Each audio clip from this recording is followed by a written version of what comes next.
Hello, in this video I am going to show you how to use the increment command. The increment command is INC and it just basically allows you to increment something. Incrementing something is just adding 1 to it.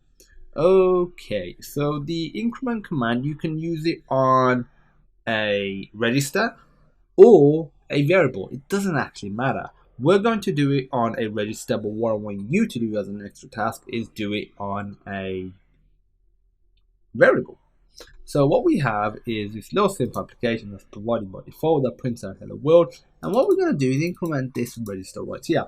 I'm going to put 2 in here. So that just prints out the first 2 characters. And to increment it, you put INC, what you want to increment. So in this case, it's the EDX register, like so.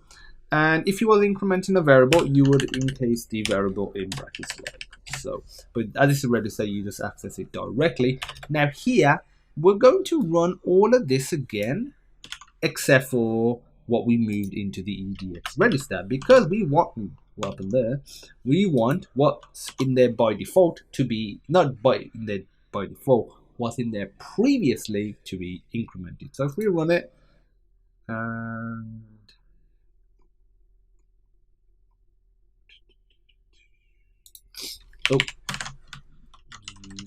this.